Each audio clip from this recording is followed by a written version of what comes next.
Yeah, my question is for Father Sandu. He was talking about immortality, and I don't know, maybe you didn't hear my talk in the morning. I was remembering that immortality was quoted by Edgar Morin, anthropologist and sociologist and philosopher from France in 1951 here already. Never mind. Because you were starting by this point, I have a small hope. I think that toward what I think it's the right thing. As I have to remember, I'm a stockholder of the French Transhumanist Association. But then you start to make, you talk about the book from Harari, Homo Deus, and you stick much more to the idea of immortality, where I think it's much a big difference, because you was talking about the tendency of the human to try to find a transcendence, to go to the higher. But for my part, I think that immortality is not exactly to search for a transcendence, because you can be immortal, and even in the Christian conception, I mean, until the last day. And so maybe to be saved after being immortal for even centuries. I don't see any contradiction with that if you stay at the level of the immortality. What do you think? That's my question. If we stay at the level of the immortality, there is necessarily a contradiction? If we are at this level, if you, as you say, they pretend to be God, etc., okay, I'm probably okay with you. But you have to know that it's a little part of transhumanists which are really pretending to be God. And most of them, for instance, Harari, which is not exactly a transhumanist, he's an historian, used that kind of title to be provocative. So I think we have to take care of the provocative aspect of this pretension. But the question is, what do you think about immortality and this tendency to the highest? If I am clear. Thank you so much for your question. I did understand myself this as a little contradictory kind of terms. When I first read this was in English, in Romanian, and I found it in Romania. And in English I I'm not that fluent and expert in English, so to make these nuances. But in my native language, yes, indeed, there is a contradiction, and I never understood immortality as an equivalent of immortality, because we are immortal by our Creator, by being created in the likeness, in the image of likeness of God. And this is something that I would like to emphasize once more, because sometimes we are doing, in my opinion, we are understanding wrongly that God decided to create human being in the image and likeness of the Trinity, and then he suddenly changed his mind and said, and he only made the human being in his image, and likeness will come later, which is not really the understanding of the biblical narrative. Because in the one prayer of the baptism, we pray to God, remembering the creation narrative, that God created a human being in the image and likeness of God. And also during the divine liturgy, we have that trisagion, a prayer which the priest should recite mystically or silently, when again it is repeated that the human being was made in the image and likeness of God, which means immortal by creation. So what we have to do in this likeness is just to make ourselves compatible with God, compatible with that immortality which we have it already in us. So I think that when we say immortality, we don't give an equivalent to immortality, but in my opinion, it's just postponing mortality. Well, getting rid of it for a while, but they are all transhumanism. I'm positive they are reasonable people that know that we are moral when it comes to this body. But they don't go over that. we say, no, no, no, we will die, but we will be restored. And the fact that our soul is immortal is not a mystery and is not a miracle, because that has been in the history of humanity since ever. Egyptians and Babylonians and Syrians, the beautiful and hopeful and optimistic and ecological aspect of Christianity is that this body, this flesh will be resurrected. This will be compatible with Christ, and through Christ with the Trinity. And that will enjoy the eternal love in the Holy Trinity. Yeah, this is what I meant, and so I wanted to make it a little more, and thank you very much for challenging it. Indeed, there is a difference, but I think that when they translated the word, they just wanted, the translators probably, they just wanted to make the difference between the two words, which they couldn't use the same word for their understanding of this process, which they want to be postponed, and the real fact, which we as Christians, we believe it is the gift of God. It's not our worth. We don't worth being immortal, but God can offer this chance. Thank you. Thank you. Another question, please.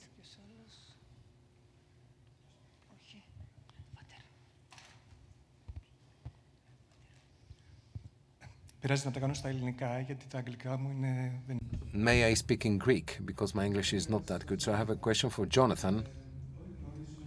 We all know about the power of art that can transform humans. We do know that an image is equivalent to 1,000 words. Jonathan is a musician, he's an actor, so we kindly hear what he has to say about the following, and still we want to thank you for his presentation. Could he provide an example about the role of art in this postmodernism era? Can art provide, and how can one provide a Christian message through art?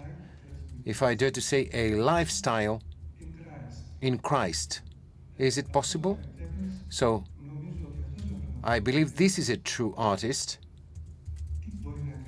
What can he do in today's meta-modernism or postmodernism era? I don't know if I was well understood from what I said to the speaker. Thank you for the question.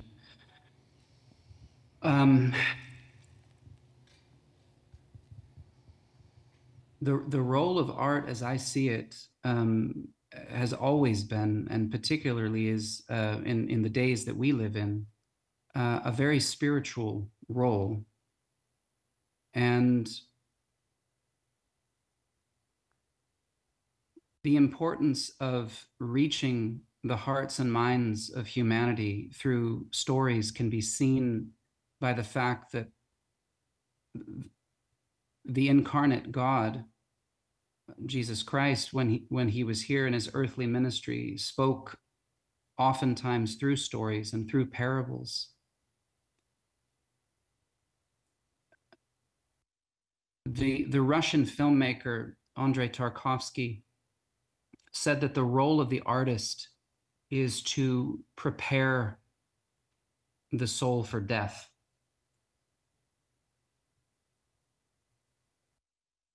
If we look at the works of Shakespeare, for instance, if we look at his most famous, probably, drama, Hamlet, it's a meditation on mortality. And that has survived the centuries because it speaks to the spiritual plight of humanity. One of the things that I love so much about the Orthodox faith, growing up in the West, in America, and then journeying into the Orthodox faith,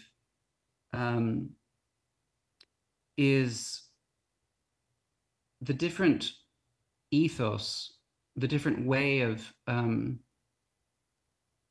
there's an experiential encounter with God and with the saints. in the Orthodox Church. I think that oftentimes in the West, people are locked in rationalism in their mind. A work of art, when it has inspiration, can obliterate ideologies. You can have decades, a lifetime of intellectual idols that you have created, and one true work of art can shatter it because it has the ability to speak to the deepest part of who we are, to our nous, I would say. And so, as Saint Porphyrios said, whoever wants to become a Christian must first become a poet. So I think the role of the artist in these times is to speak truthfully and poetically to the spirit of man. And sacrifice himself towards that end. That's how I see the role of the artist.